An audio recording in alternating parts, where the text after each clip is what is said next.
Doenças de pele e alergia ultimamente incomodam muito a população. Com o aumento do calor, essas ocorrências têm aumentado. E para discutir esse assunto no Alesp em Pauta de hoje, eu recebo dois convidados. O Dr. Mário César Pires, que é médico dermatologista do Hospital do Servidor Público, e o Dr. Fernando Luiz dos Santos Lopes, que é médico dermatologista e tem especialidade em home care. Também eu recebo via Zoom, na plataforma, eu recebo a psicóloga Carla Roberta Moreira da Silva, que é mestre em gestão de sistemas de saúde. Nós vamos explicar e entender como é que funciona o tratamento dessas doenças no nosso sistema de saúde. Para dar início, a essa discussão, que é muito importante, hoje em dia quem não tem, uma doença de pele, e cada vez mais a conscientização ao tratamento se torna importante. Dr. Mário César, muito obrigado por aceitar nosso convite, por vir aqui na Assembleia Legislativa explicar um pouquinho sobre essas doenças. O senhor vai falar da dermatite atópica. O que é, como ela se apresenta, como eu posso identificar, se eu tenho uma dermatite atópica, qual que é tudo, o raio-x dessa doença. Olá, muito obrigado pelo convite, um prazer estar aqui. Só falando então um pouquinho, eu gostei do que você introduziu agora, antes da dermatite atópica, você falou quem não tem uma doença de pele. Uma das coisas que me inspirou a fazer dermatologia foi na primeira aula de dermatologia no 4º ano, o meu professor, Fernando de Almeida, pegou e perguntou para os alunos, quem aqui nunca teve um problema de pele? Tudo aluno com 19 e 20 anos, ninguém levantou a mão. E quem teve um só? Sempre teve mais de um, então é isso. Voltando propriamente para a dermatite atópica, o nome dermatite atópica vem do grego, que significa fora do lugar, doença estranha, que é muito complexa. O diagnóstico é clínico, Guga. A gente, pela análise clínica, os exames laboratoriais só auxiliam. E é caracterizada principalmente por uma coceira intensa, que pode ser contínua ou recorrente. E as lesões de pele são do tipo que nós chamamos de eczema. Pode ficar vermelha, ter secreção e vai variando de acordo com a idade. Isso é o típico da dermatite atópica. No bebê, até por volta dos 2 anos de idade, principalmente as lesões no rosto e um pouco nos braços. A criança maior, de 2 a 12 anos, as lesões já vão tendendo a ficar mais nas dobras, porque ele coça quando transpira, e aí vem a história do calor, a transpiração vai gerar uma coceira, nós vamos discutir isso mais adiante. E aí vão tender a ficar na dobra do braço, na dobra da perna, mas pode estar em outros lugares também. E na idade adulta, se persiste para a idade adulta, cerca de 70% melhora na adolescência, mas os que ficam para a idade adulta continuam nas dobras, mas também vai acometendo outros lugares. Então depende da fase para você identificar. Um diagnóstico mais clínico mesmo. Agora, doutor Fernando, eu sei que o senhor tem especialidade aí na visita domiciliar. A gente sabe que esses pacientes são muito vulneráveis, a tudo isso. A gente sabe que no Brasil também políticas públicas para atender esses pacientes cada vez mais são necessárias e urgentes. Qual que é o cenário? Porque o senhor faz a visita, o senhor me explicar nos bastidores como clínico geral, mas o senhor tem esse diferencial que é o olhar para as doenças de pele. Como é que é o cenário no paciente que fica na cama, o paciente crônico, muitos casos o paciente que precisa dos cuidados paliativos? O perfil de paciente de atendimento domiciliar, eles são os extremos da vida, os recém-nascidos, as crianças que tiveram alguma complicação durante o parto ou alguma síndrome genética, que dependem de dispositivos, às vezes ventilação mecânica, gastrostomia para se alimentar, ou os idosos, que por perda de funcionalidade tornam-se acamados, restritos ao leito, e aí tem dificuldade de acompanhamento na rede credenciada, seja ambulatório, hospital, tudo isso. Esses pacientes acamados, eles modificam um pouco o perfil de peso, de pressão sobre a pele. Então, fazendo um contraponto à dermatite atópica, que não é uma doença prevalente nesse perfil de paciente, a gente tem outras dermatites que são dermatite de contato ou lesão por pressão, que são doenças de pele que acabam ocasionando mais no paciente que está em atendimento domiciliar. Complementando isso, por exemplo, as doenças de pele, como escaras, por exemplo, elas têm tratamento, elas vão e voltam. Eu já ouvi falar que tem um cunho infeccioso também. Como é que se analisa isso? Elas têm cura? Sim, claro. A lesão por pressão, ela tem origem multifatorial, né? Ela acontece mais nas regiões onde a gente tem pressão óssea sobre a pele, e aí isso causa uma isquemia local, que inicialmente aparece só com uma vermelhidão e pode até fazer tunelização, lesões profundas, até osteomielite, que é a infecção óssea, né? Todos esses estágios, que pode ser desde o estágio 1 até o estágio 4, todos eles têm tratamento, cada um específico para o seu estadiamento. Alguns momentos a gente pode fazer terapias modificadoras tipo vácuo, debridamento cirúrgico, tratamento com antibiótico caso tenha alguma infecção óssea ou cutânea prevalente, mas além disso, mudança de decúbito, manter um ambiente limpo e seco, a nutrição adequada desses pacientes faz com que esse tratamento seja otimizado e também a recidiva dessas doenças seja prevenida. Legal, quero apresentar agora e a primeira participação da Carla Roberta Moreira da Silva, que é psicóloga, né? Onde entra, né, a psicologia nas doenças de pele? Aí eu te faço uma pergunta, né? Pergunta extremamente leiga. O psicológico influi nas doenças de pele? Como é que funciona isso? Olá, muito obrigada pelo convite. É um prazer estar aqui falando com vocês. E existe uma relação estreita entre os problemas emocionais, né, de cunho psicológico, com os problemas de pele. Só para vocês terem uma ideia, gente, a pele é o nosso maior órgão e é um órgão de contato. Então, ela é muito sensível aos estímulos do ambiente externo, mas também àquilo que acontece dentro da gente. Em relação ao ambiente externo, por exemplo, quando a gente sente frio, a gente fica arrepiado, quando a gente sente calor, a gente sua.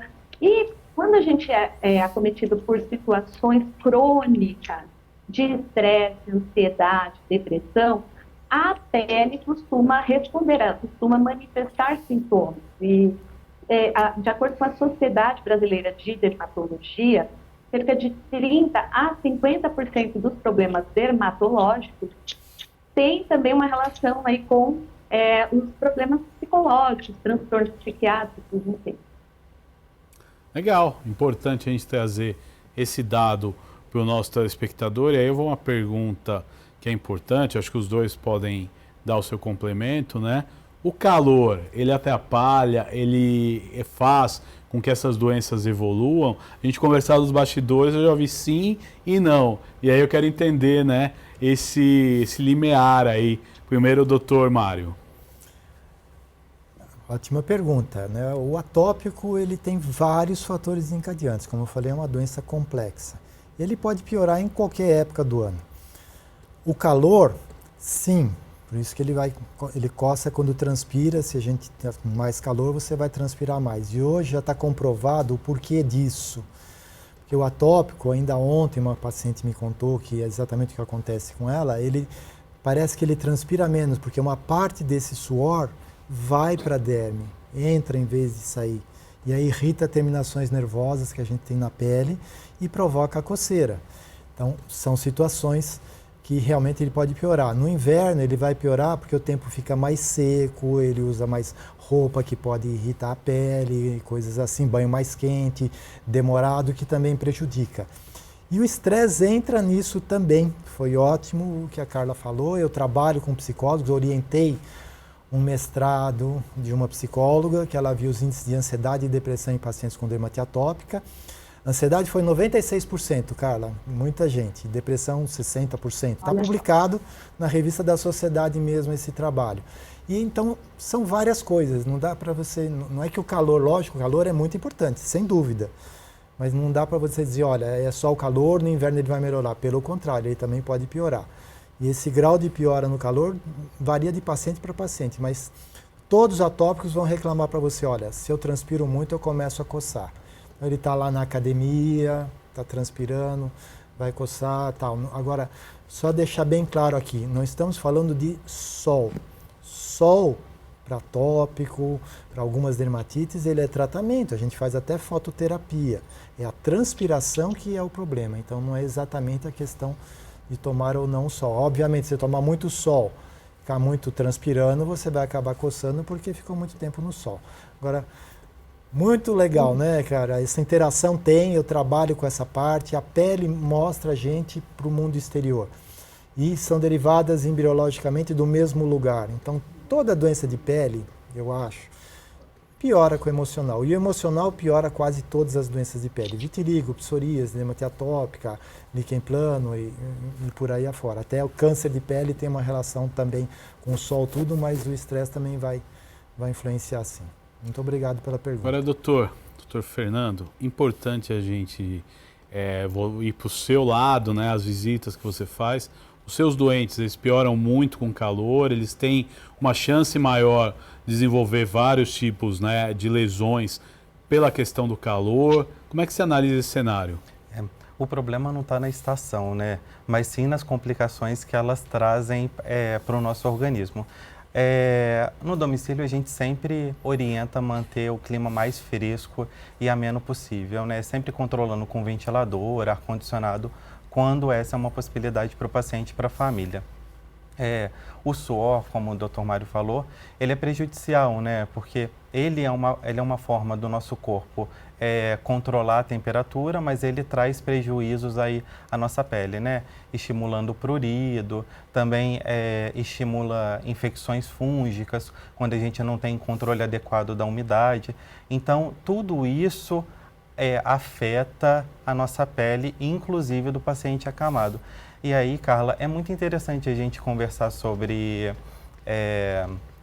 alteração psicológica, né, desses pacientes dermatológicos, porque de fato essas doenças crônicas que têm vários episódios de agudização, elas afetam muito a qualidade de vida do paciente, né? Então elas permeiam nas interfaces entre as pessoas, nas atividades de vida diária, no uso de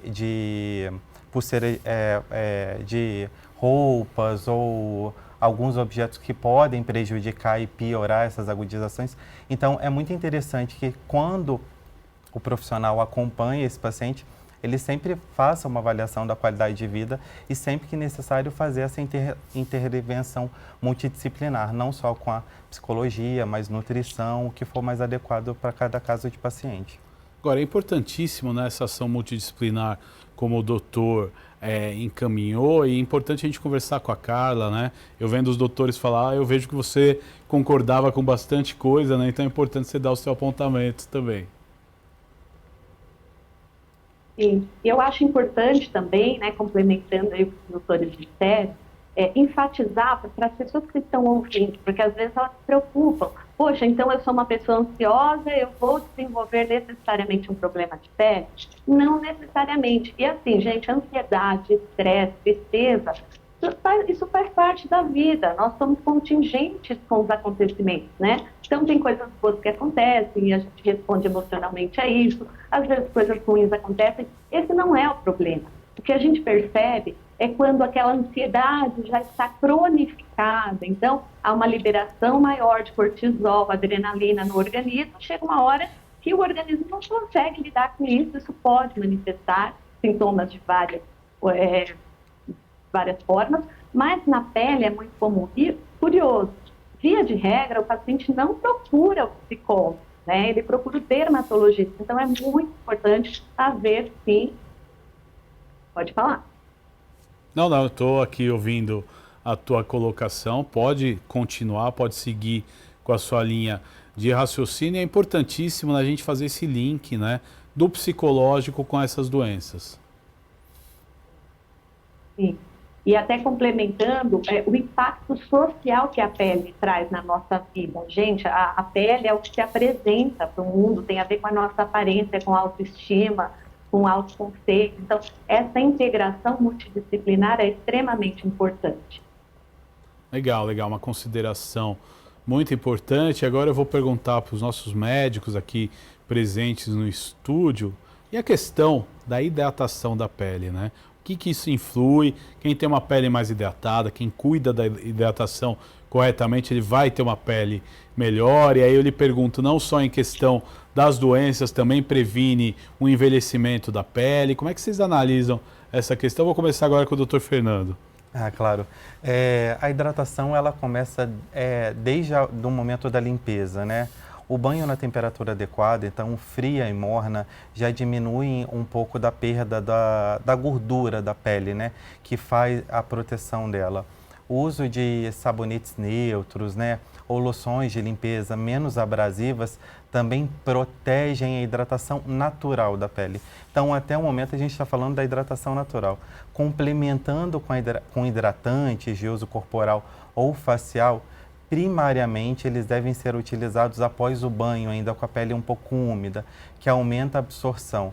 Loções mais emolientes, mais concentradas, são mais indicadas para paciente que tem pele seca ou que necessariamente tem alguma doença que cause aí uma perda da barreira cutânea. E além disso tudo, né, Guga, lembrar da hidratação oral, né? Hoje a OMS preconiza que pacientes saudáveis tomem no mínimo 2 litros de água, né? Então, não só lembrar de passar o creme na pele e tomar um banho em temperatura adequada, mas também de se hidratar com bastantes líquidos. Quer dizer, aquelas pessoas que nos assistem que gostam de um banho quente já tiram um pouquinho isso da jogada, porque realmente ele é prejudicial para a pele, e aí a gente vê várias pessoas mesmo que saem do banho vermelha que nem tomate, né? Já é uma questão, uma reação, né? Se está vermelho, é que já deu uma inflamação local. E se está inflamado, bem possivelmente vai causar coceira. E aí a gente quer o máximo que essa coceira não desencadeie o ato de coçar do paciente. Porque aí vira um ciclo vicioso que é muito difícil de interromper, Guga. Então, essas medidas não farmacológicas, elas são fundamentais para os pacientes de doença de pele. E às vezes o paciente espera um tratamento farmacológico milagroso e se esquece um pouco dessas medidas não farmacológicas que são fundamentais para controle e não agudização desses pacientes. Doutor Mário, e a hidratação? O senhor já fez uma cara que tem uma grande importância aí. Sim, não, eu concordo. É uma linha de pesquisa também que a gente tem. A gente tem que separar a hidratação de uma pele saudável, numa pessoa que não tem uma doença, uma psoríase, uma dermatite, do paciente que tem doença. Como o Fernando falou, não é somente você passar o hidratante. Você tem que ter o banho morno, rápido, não demorar. E aí tem a questão conceitual. No Brasil a gente toma um banho mais demorado. Tem outra questão conceitual que a gente prefere sabonete sólido e não tem nenhum sabonete sólido adequado, na verdade, para a pele. O ideal são sabonetes líquidos por questão do pH, que tem de ser mais próximo da pele, que o nosso pH, na verdade, ele é ácido. E aí você não vai conseguir isso com um sabonete em barra, você vai ter o sabonete líquido. Aí entra o ato de enxugar, você não se coçar com a toalha, não usar toalha áspera, procurar palpar, então uma série de cuidados. E o hidratante, o ideal é passar logo após o banho. Excesso de banho também é ruim, ficar muito tempo, muitos banhos por dia também prejudica. Aí o europeu toma pouco banho, a gente toma mais banho, não é nem lá nem cá.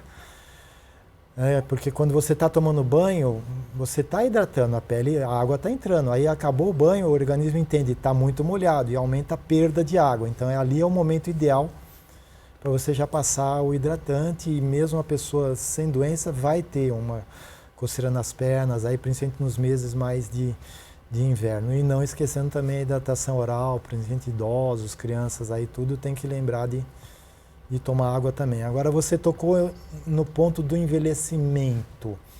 Aí é outro assunto, né? O envelhecimento extrínseco, as manchas, as rugas mais finas, tudo é do sol. A gente vai ver que uma pele que toma mais sol, ela tem mais rugas do que uma pele, mais manchas do que uma pele coberta. A hidratação ajuda na pele, sim, vai ajudar pouca coisa, mas aí o principal vai ser a fotoproteção mesmo. Pode hidratar, mas tem que usar o fotoprotetor também. Legal, isso é importante a gente elencar. Agora, doutor Mário, é importante a gente falar, muita gente acha que a dermatite atópica é uma doença autoimune, ela não é. É legal a gente esclarecer isso. Ótima pergunta, tudo eu vou lembrando de pacientes, depois eu vou voltar no ganchinho da psicologia para a Carla aí, um caso concreto. Teve essa semana um paciente, nós temos um ambulatório de dermatite atópica, que tem um apoio da psicóloga também, tem grupo de apoio psicológico, paciente com dermatite atópica, psoríase, vitiligo, etc. E veio um paciente que fez exatamente essa pergunta. Ah, não, mas como é autoimune, eu vou tomar imunossupressor? Eu falei, não. Uma coisa são doenças imunologicamente mediadas, dermatite atópica, psoríase, outra coisa são doenças autoimunes. A doença autoimune, você tem o autoanticorpo e tem lesão tecidual, dano ao tecido. Então é o lúpus, é a esclerose, a dermatomiosite, a doença de Crohn são doenças autoimunes. A dermatite atópica tem envolvimento imunológico, como muitas outras coisas têm o envolvimento do sistema imunológico, mas não dá para chamar de autoimune, não vamos assustar, não vai afetar o rim, não vai afetar órgãos internos, as associações internas com dermatite atópica, com asma, rinite alérgica, então cuidado nessa hora de não ter esse conceito. Uma coisa é imunidade, outra coisa é doença autoimune, não é uma doença autoimune, embora a gente use imunossupressor por outros motivos, né? Doutora Carla, e essa questão, né, da interação da equipe multidisciplinar, acho que isso hoje na medicina faz a diferença, né? Mas é importante, uma palavra que eu usei é interação, porque também se cada profissional achar que o seu caminho, né, é um só, não dá certo essa tal da equipe multidisciplinar, e aí eu gostaria que a senhora falasse sobre isso. Fazer um comentário que o Dr. Mário disse aí para a gente usar sabonete líquido. Eu aprendi, eu não sabia. Então, olha como a gente aprende também. Por mais que eu estude sobre o tema, eu estudo do ponto de vista psicológico, é muito importante. Vamos lá, equipe multidisciplinar. O que acontece, que a gente percebe? Os fatores psicológicos, problemas emocionais, eles não causam, né, esses problemas de pele, muitas vezes. Algumas vezes sim, mas eles agravam a situação.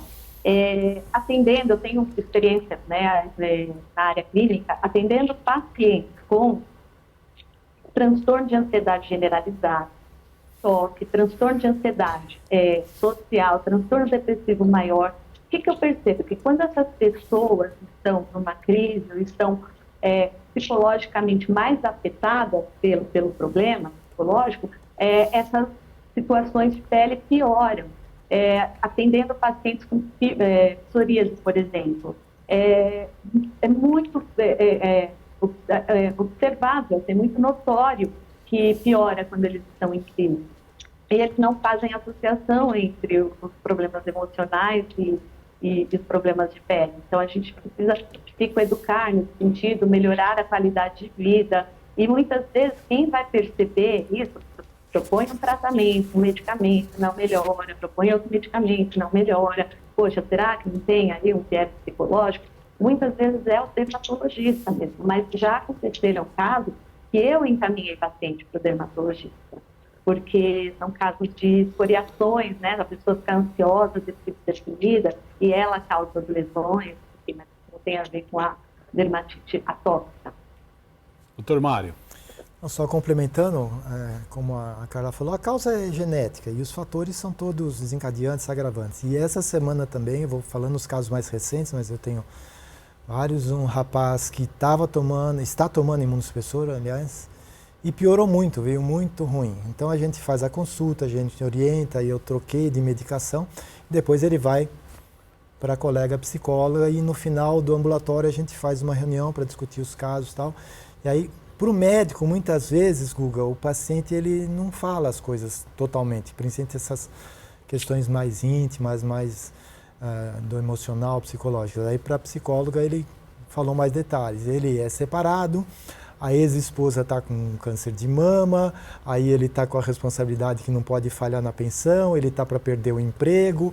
Quer dizer, ele piorou por vários motivos, mas com certeza tudo isso que aconteceu, tem uma tia também com câncer, aí ele se abriu para a psicóloga, né, e é muito útil a gente ter essa interação, como você falou, esse ambulatório tem que funcionar, cada um tem que entender o seu papel, então o médico vai falar assim, eu vou dar um remédio mais forte. Tá bom, é uma parte, mas será que só eu dar o remédio mais forte eu vou resolver? Ele está com todos esses problemas de base que ele vai precisar resolver, ele queria sair do emprego, isso ele falou pra gente, né?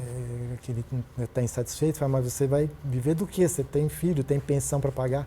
Aí para a psicóloga ele ampliou essa discussão. Então a interação, sim, é muito importante e a gente procura fazer, a gente também tem na equipe fisioterapeuta, que ensina técnicas de massagem, de relaxamento, reiki, aí umas coisas aí da medicina tradicional chinesa que também ajudam bastante. E ninguém é dono de tudo, né? A gente tem que sempre dividir as funções e as determinações. Muito importante todas essas colocações. E agora entrar no assunto antes da gente ir para um intervalo. Gostaria de saber de vocês as questões, por exemplo, ligadas, né, à ansiedade, por exemplo, roer unhas. Pode causar doença de pele? Como é que funciona isso, doutor? O senhor que está mais acostumado com isso. Roer unha sim, né? Até comer esse cantinho da unha, né? Isso tudo causa várias inflamações do leito unguial, fazendo até a perda da unha mesmo, né? Roer a unha pode causar uma reação inflamatória que pode evoluir para uma infecção. O ato de coçar, deixar a unha muito grande, também pode causar escoriação e levar a microbiota natural da nossa pele a causar infecção. Mas, Guga, correlacionando o que o Dr. Mário e a Carla falaram sobre interação multidisciplinar, eu vejo muito isso no atendimento domiciliar, sabe? A gente vê os pacientes se queixando muitas vezes por um médico de uma coisa, para o fisioterapeuta de outra, para o psicólogo de outra. E aí, se a gente olhar só no nosso espectro e não entender que o paciente ele é uma associação de biológico, social, familiar e espiritual, a gente perde um pouco, sabe, da otimização do tratamento.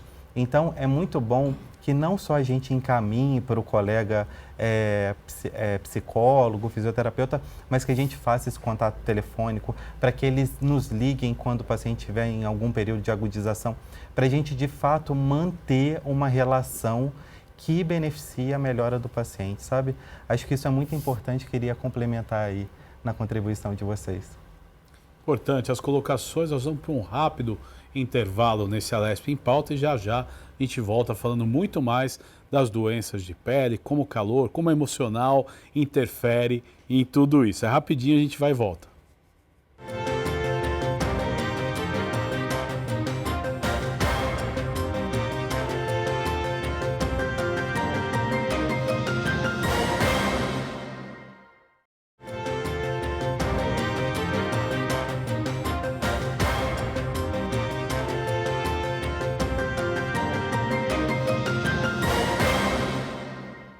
Estamos de volta, esse é o Alesp em Pauta, hoje falando de doenças de pele, como o calor influi nessas doenças e também as questões emocionais que são muito importantes também no desenvolvimento dessas doenças. E para isso eu tenho aqui nos meus estúdios profissionais que estão conosco aqui desde o começo do programa para analisar e debater e esclarecer a população de São Paulo sobre todas essas doenças. É muito importante a gente discutir sobre isso. Estou com o doutor Mário Sérgio, o doutor Fernando e a doutora Carla, que é psicóloga também, veio aqui dar a pitada do emocional para o nosso programa. Agora a gente conversava no primeiro bloco, né, dos pacientes que roem a unha, né, pode causar lesões, o doutor Fernando explicou bastante, mas agora é interessante o doutor Mário explicar essa questão, que o senhor já teve experiências com isso também, que são bem interessantes para esclarecer a população, né?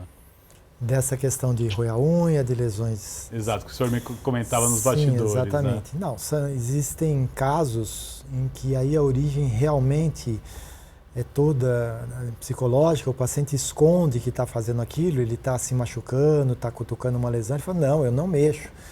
A gente chama isso de dermatite factícia e são quadros psiquiátricos importantes. O cara, ele, por exemplo, ele arranca o cabelo e aí fala, não, eu não mexo, eu estou com alopécia, meu cabelo está caindo. Aí você vai ver nitidamente ele está arrancando. Chama tricotilomania, por exemplo. Né? O paciente, já chegamos, pacientes com úlceras grandes, feridas na perna, tudo, e depois de muito investigar, a gente concluiu que o paciente, ele acabamos descobrindo, né, pegava com lâminas mesmo, lâminas de barbear e se autoflagelava, é um autoflagelo. São quadros muito importantes. Então, roer a unha é uma mania, é um quadro leve que a gente considera, mas tem quadros nesse aspecto muito mais graves. E aí, diferente do que a gente estava falando antes, da dermatite atópica, psoríase e tudo, aí a origem realmente é um quadro psiquiátrico. Os psiquiatras tomam muito cuidado com esses casos e risco até de suicídio. Eu estava comentando com o Dr. Fernando também o caso de 2 crianças, um mais velho e um menorzinho. Aí a queixa é que o menor estava perdendo cabelo. E aí a gente investiga, faz isso, faz aquilo, não descobre nada. Aí uma hora eu pedi para os pais, deixa eu conversar com os 2 sozinho. Aí o menorzinho falou, ele come o meu cabelo. O mais velho arrancava o cabelo do menor e comia o cabelo do menor. Então o problema psiquiátrico era do mais velho, o mais novo não falava nada porque ele ia apanhar do maior, que era uma diferença de idade maior. Então são quadros que existem e são assim comuns na nossa clínica e às vezes difícil da gente diagnosticar. Legal, importante essa visão. E eu tenho um caso aqui que foi passado pela nossa produção, que o doutor Mário conhece bem, que é do Arthur Freire Ribeiro, de 41 anos. Ele mora em Itapecerica da Serra e convive com a dermatite atópica grave há 14 anos. Ele faz tratamento no Hospital do Servidor Público Estadual. Deixa eu até ler esse relato. Durante os períodos de calor, os sintomas eram mais intensos. À noite era muito pior. A minha pele ficava mais irritada, eu sentia mais coceira nas dobras do corpo e as lesões eram em maior quantidade.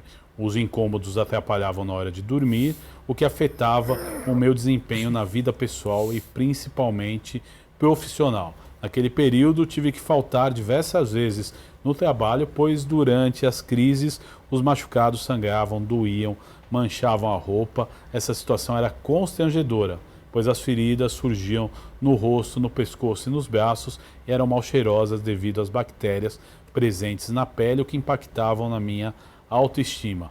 O risco de infecção também era preocupante. Eu até cheguei a ser internado porque tive uma infecção generalizada em decorrência das feridas da dermatite. Elas foram porta de entrada de uma bactéria. Por isso, fiquei 24 dias em observação no Hospital do Servidor Público Estadual. Aí ele diz que a situação melhorou mesmo quando começou a tratar a doença com dupilumab. Dupilumab, desculpa. Agora os sintomas são leves, independentes da temperatura, explicou Arthur, que já foi internado 3 vezes no Hospital do Servidor Público Estadual por causa da dermatite atópica. E ele é seu paciente, não é isso, doutor Mário? Sim, o Arthur eu conheci justamente numa dessas internações. Ele estava na enfermaria da infectologia, num quadro que a gente chama bacteremia, que seria essa infecção generalizada. Tudo que ele falou bate isso. Agora, pode acontecer, não são todos os pacientes, são poucos. Eu tenho outros pacientes, porque como a gente é referência, a gente atende casos mais graves, né? Mas existe essa possibilidade. Ele estava realmente bem ruim, preocupante. Na época a gente ainda não tinha essa medicação que ele está tomando, a gente controlou a infecção em primeiro lugar, aí você esquece a dermatite, você tem que tratar primeiro a infecção. Eu já tive pacientes também com septicemia, que é uma infecção pior ainda, de tratar em UTI. Aí você trata a infecção primeiro para depois tratar da dermatite. Ele tomou algum tempo de corticoide, muita conversa, muito cuidado também com toda a parte. Ele tinha uma depressão muito importante também por conta da doença. Não conseguia trabalhar, ele é funcionário público, trabalha, mas atrapalhava no exercício da profissão dele, ele é professor. E depois a gente teve a oportunidade, o Hospital do Servidor Público tem essa questão, alguns remédios de mais alto custo a gente consegue para os pacientes. Ele tomou primeiro uma outra medicação, que é um imunossupressor, e agora começou já há acho que uns 2 anos, não sei exatamente, e com uma boa resposta. Ele tem acompanhado tudo, não vai ficar perfeito, mas está com uma qualidade de vida muito melhor, voltou a trabalhar, a fazer suas coisas, tudo. Ele chegou a ter que tirar licenças aí por conta da dermatite, e graças a Deus agora está evoluindo bem. Nós temos outras medicações também hoje em dia, só para pegar o gancho.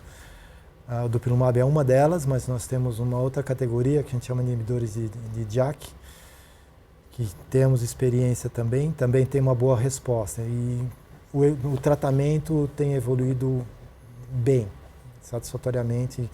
A gente está conseguindo bons resultados com as medicações mais modernas. O grande problema é o acesso.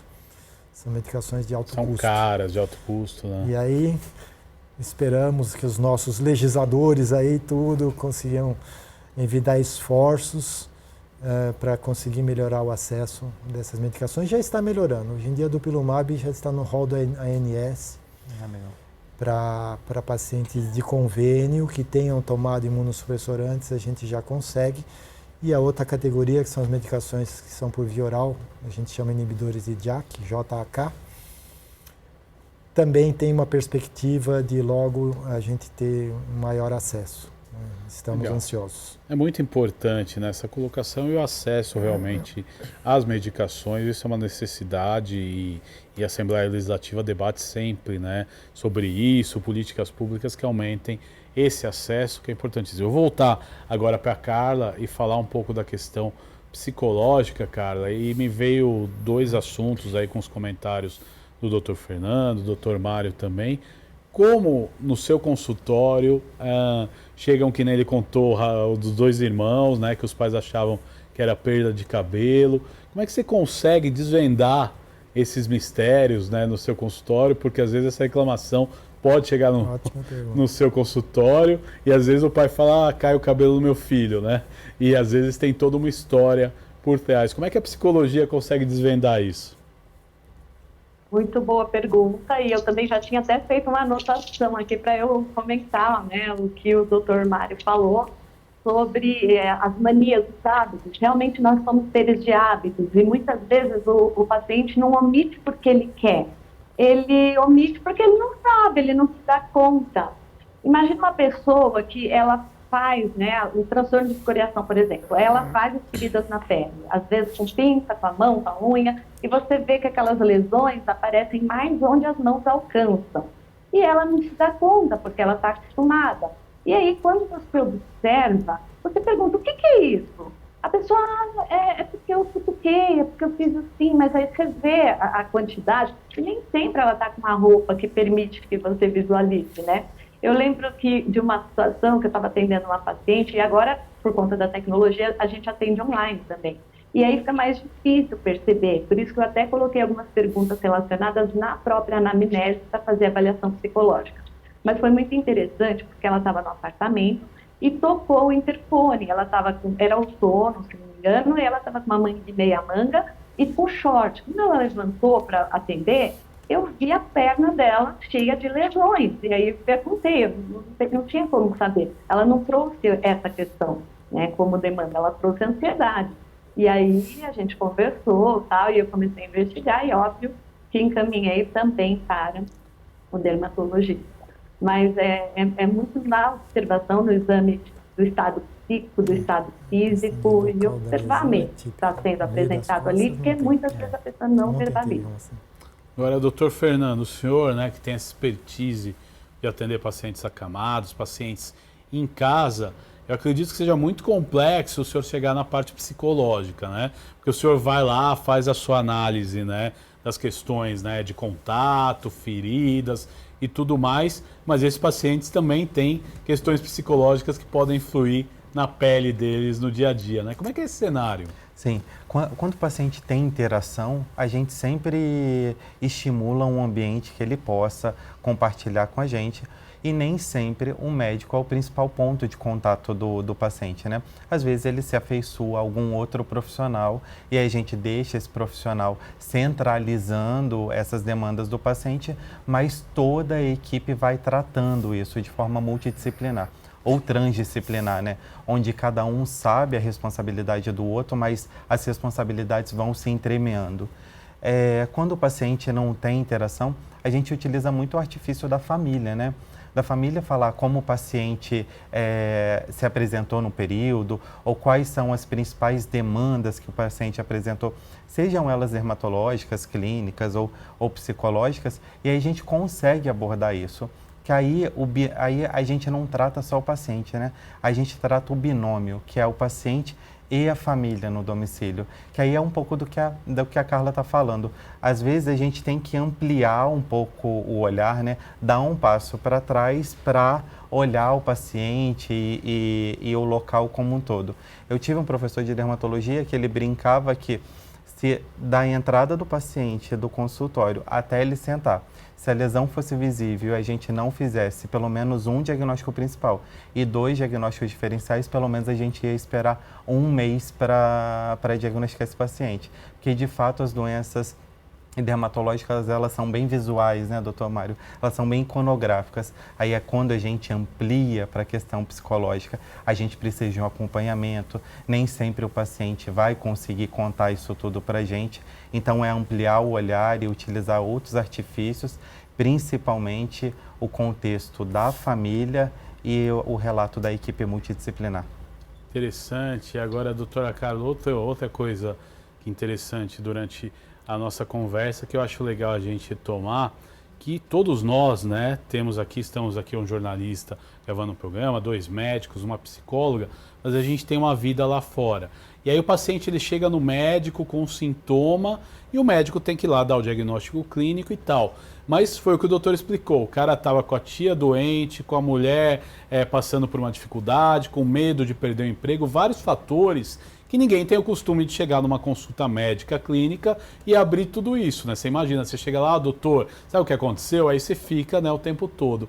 Como a gente consegue inserir a psicologia nesse contexto, a gente tendo a análise, que às vezes não é muito fácil, né? A pessoa ter acesso a um psicólogo, né? A pessoa conseguir esse acesso e mais ainda, né? Uma questão que é mais complexa, a pessoa perceber que precisa dessa ajuda, porque hoje a gente vive numa sociedade onde a gente 24 horas por dia tem cobranças, tem satisfações a dar, seja no emprego, na família, nas questões aí do dia a dia, que gera uma forte pressão.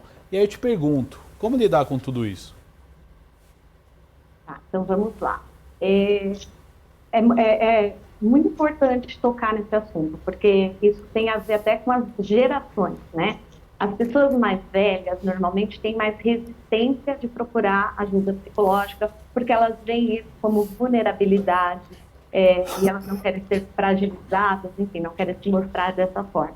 Hoje, por conta do acesso à informação, as pessoas estão com a mente mais aberta, então elas realmente procuram. Mas eu acho importante enfatizar, assim, se uma pessoa está, né, trocando de emprego, está com a tia com câncer, está passando por uma separação, é natural que ela se sinta ansiosa, que ela sinta tristeza, as emoções estão sendo contingentes com o que está acontecendo. Agora, o problema é quando isso cronifica, quando não vai embora. E aí é muito recorrente. Hoje é por causa do emprego, por causa da tia, por causa da separação. Amanhã é por causa de outra coisa que está acontecendo na vida. E a pessoa não consegue elaborar, não consegue sair disso. Aí isso é um indicador importante. E via de regra, a gente acha que a gente dá conta de tudo. Eu acredito que isso funciona na psicologia, mas também na medicina. Se você está com algum tipo de desconforto, você normalmente não procura o psicólogo, você tenta dar conta sozinho. E todo transtorno psicológico, ele tem níveis, ele começa leve, moderado e grave. E muitas vezes a pessoa procura ajuda quando já está grave. E aí você precisa, muitas vezes, encaminhar para o psiquiatra, porque precisa de medicamento ali para ajudar na química cerebral. Então, tem alguma coisa que está desconfortável, está incomodando, vamos procurar ajuda, né? A gente não precisa lidar com tudo sozinho. Eu tenho uma paciente idosa, que eu tenho muito carinho por ela, e ela diz o seguinte, fala, nossa, mas por que eu demorei tanto tempo, né? Eu podia ter resolvido antes. Ela chegou para mim com um quadro, gente, de transtorno de pânico gravíssimo, ela passou com psiquiatra, passou com neuro, e agora ela está com remissão completa dos sintomas. Então tem tratamento, né? Vamos procurar ajuda, tem tratamento, melhorar a qualidade de vida. E um comentário, gente, uma curiosidade. O doutor Fernando, né, trabalha lá numa empresa de atendimento domiciliar. Eu já trabalhei também durante muito tempo coordenando treinamentos na atenção domiciliar e tentando levar informações para essa equipe multidisciplinar sobre a humanização da saúde, sobre postura profissional, às vezes até o tato com a família, que é desafiador. Então, transcende aí, né, as questões da mudança de decúbito, quando a gente fala de atendimento domiciliar. Eu achei curioso, que muito pequeno, né? Enfim. Verdade. A base é a comunicação, né, Carla? a gente é comunicador a todo momento. E comunicação muitas vezes é tratamento, né? No seu caso, é a sua principal ferramenta de trabalho. E a nossa também, né? Então, é treinar toda a equipe para se comunicar bem, né? Saber como se comportar com o paciente é muito importante mesmo. Parabéns aí por essa trajetória profissional. Com certeza contribuiu para muito paciente. E é importante em todo momento ter esse cuidado, né?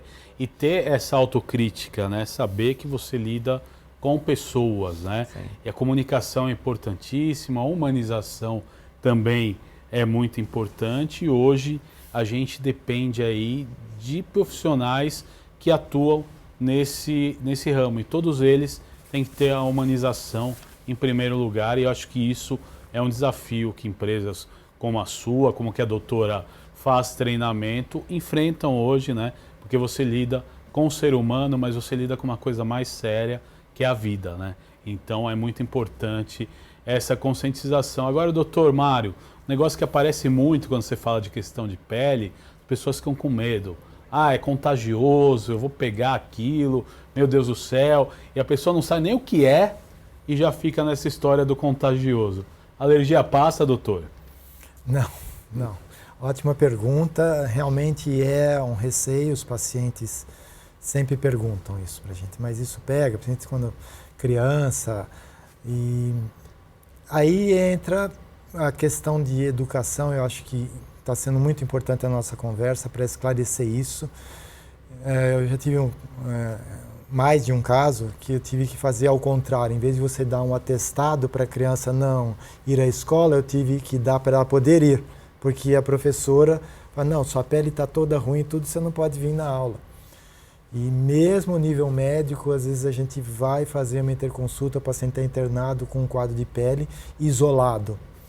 Não precisa isolar, né, um paciente. Então, não é contagioso, dermatite atópica é mais amplo, na verdade, que a alergia, como eu falei, a alergia é um pedacinho da dermatite atópica, mas não é uma doença contagiosa. Mesmo esses casos que infeccionam, a infecção é para ele tem uma tendência a infeccionar, ele tem uma população de bactéria na pele alterada, então ele não vai sair passando aquela infecção para todo mundo. O que vai ser contagioso vai ser uma sarna, né, que é a escabiose, coisas assim, uma micose, pode pegar por toalha, por coisas assim, mas as dermatoses alérgicas não são contagiosas. A base é genética, influenciada por fatores aí ambientais, sociais, como a gente falou, emocionais, etc. Importante, né, essas colocações. Agora, no paciente, né, que está lá no leito, né, você vai visitar em casa, no home care, né, na verdade esse termo não veio na hora que eu falei. Você tem os cuidados, vocês medicam, mas o que tem evoluído em termos de tratamento? E aí ele faço a pergunta, doutor. O cuidado, ele entra como uma terapia principal, que é a mudança de decúbito, o cuidado sempre observar as lesões, ou seja, não tem medicamento que faça o milagre de agir sozinho. É isso mesmo? Com certeza. O atendimento domiciliar, ele trata várias doenças de base, né, que habitualmente cronificam o paciente. Hoje a gente tem pacientes simples em atendimento domiciliar, um pós-AVE isquêmico que está só fazendo uma fisioterapia para reabilitar, melhorar a qualidade de vida, voltar à independência. Mas hoje em dia, no atendimento domiciliar, a gente tem paciente dependente de ventilação mecânica, pacientes graves, que se não fosse essa ferramenta mesmo de atendimento domiciliar, eles ficariam no hospital pelo resto da vida. Então, o atendimento domiciliar, ele é uma proposta de atendimento onde você traz o paciente para o conforto da família, colocando ele e a família no centro do cuidado, né? Então, a gente tira aquele desconforto do hospital, da UTI, de monitor bipando toda hora, de aferição de pressão de madrugada, nada disso. Então, de fato, a gente consegue personalizar o cuidado. E por mais que você cuide de pacientes, ao tocar um paciente, lembra-se de que é um homem cuidando de outro, né? E que é de um amor de alguém, é de uma paixão de alguém, é de um filho, é de um pai de alguém. Então, esse olhar tem que ser sempre muito importante, Guga, porque a mão humana é o diferencial de qualquer tratamento. Sabe que uma vez isso veio me lembrar a tua declaração, eu vi um profissional, e eu não vou citar porque eu não perguntei para ele nada, cuidando tão bem, que eu falei, doutor, nossa, o senhor está cuidando tão bem e tal. Ele falou, amanhã posso ser eu que estou nessa cama. Né? E essa reflexão, acho que pouca gente faz. Então é importante, né, a gente lembrar disso, né, que o ser humano, né, tudo na vida é recíproco. Hoje sou eu, amanhã é você, então a gente tem que se colocar no lugar dos outros, né? Doutor Mário, uma consideração. Eu só queria complementar por um conceito perfeito que o Fernando falou, você também, Guga. Atendimento domiciliar é prevenção, não é tratamento. Tratamento o cara já tem.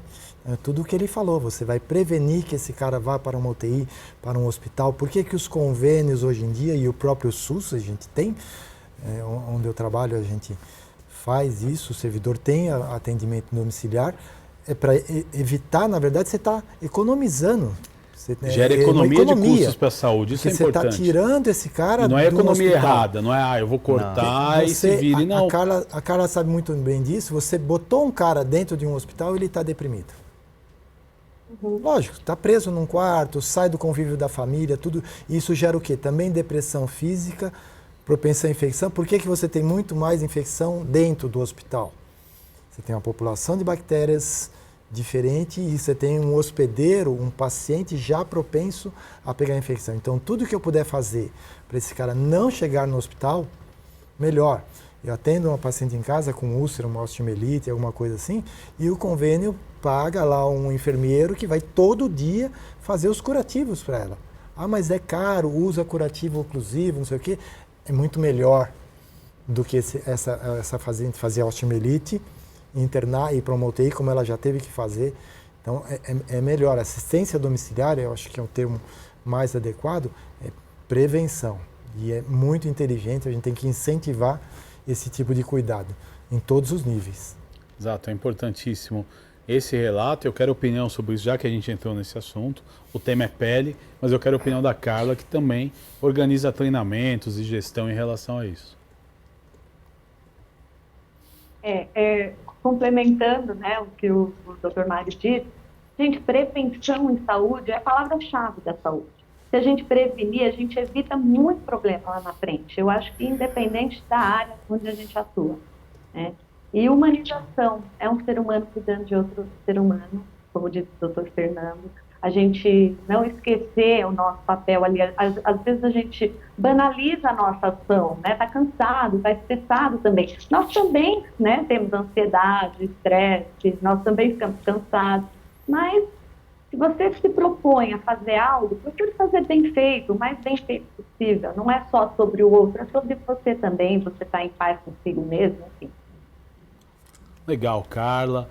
Legal, doutor Mário, doutor Fernando. Eu quero agradecer a presença de todos vocês. A gente esteve aqui discutindo doenças de pele. Eu vou querer um destaque final e uma mensagem em relação a essas doenças de cada um de vocês, da Carla falando da parte psicológica que influi na pele, porque nós já estamos indo aí para os momentos finais do nosso programa. Eu vou começar agradecendo e pegando o destaque final do doutor Fernando. Muito obrigado, viu, doutor? Ô, Guga, eu que agradeço. Assim, é muito importante a gente falar de atendimento domiciliar, doença crônica, doença de pele, aqui para uma população que vai ter a possibilidade de abrir o horizonte, sabe?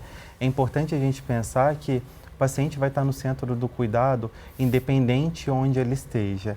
O que é importante é que ele esteja sendo bem conduzido por uma equipe e que ele esteja feliz onde ele está sendo cuidado, porque isso vai trazer melhora para o tratamento e melhora para o serviço de saúde, né? Para o setor de saúde. Então, muito obrigado aí pela oportunidade.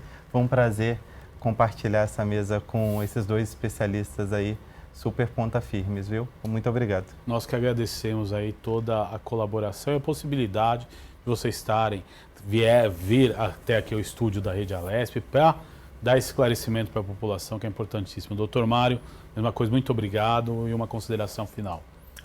Eu que agradeço também o Fernando e a Carla, a gente sempre aprende. Voltando ao meu tema, a dermatite atópica, foi uma doença negligenciada, vamos dizer, por muitos anos, agora está em mais evidência. Eu sempre fui um batalhador por essa doença, eu fiz meu doutorado com isso. Lembrar também que, na verdade, a maioria dos casos são leves e moderados. Aqui a gente, obviamente, vai pensar e falar dos casos como o do Arthur, que são mais graves, mas a maioria evolui bem, tem os cuidados gerais que nós falamos, de banho, roupa, hidratante, etc. E alguns, uma porcentagem, evolui para o grave, principalmente aí algumas crianças, mas mais adolescentes e adultos.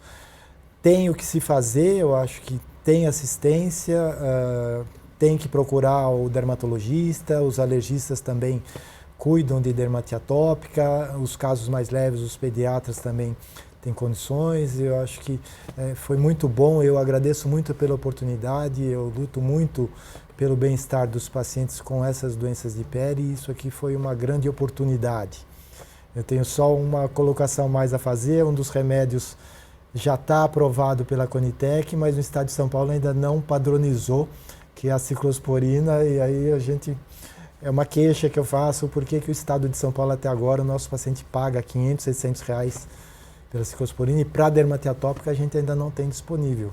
Então aí a sugestão. Uma sugestão, desculpa, eu sei que foge da pauta, mas é só aproveitar a oportunidade. Viu? A sugestão e o relato. Doutora Carla, muito obrigado pela participação. As suas considerações finais. Eu que agradeço, né? Eu gostei muito desse debate e uma pena que já acabou, achei que passou muito rápido. Mas vamos lá. Uma informação que eu quero deixar aqui para todos que estão assistindo é que não se acostumem com o desconforto. A vida é muito curta para a gente viver mal. Tem alguma coisa incomodando? Procure ajuda. Né? Autoconhecimento. Como é que eu era? Como é que eu estou? O que eu quero para o futuro, projetar para o meu futuro? E não achar que vai dar conta de tudo sozinho, porque a gente não dá conta. Tá certo, eu quero agradecer a presença de vocês. O tema de hoje foi doenças dermatológicas, as doenças de pele que aumentam ou não no calor. A gente esclareceu bastante sobre isso. Se você perdeu algum trecho, você pode ver e rever este e outros programas em nosso canal no YouTube. Até um próximo encontro. Tchau!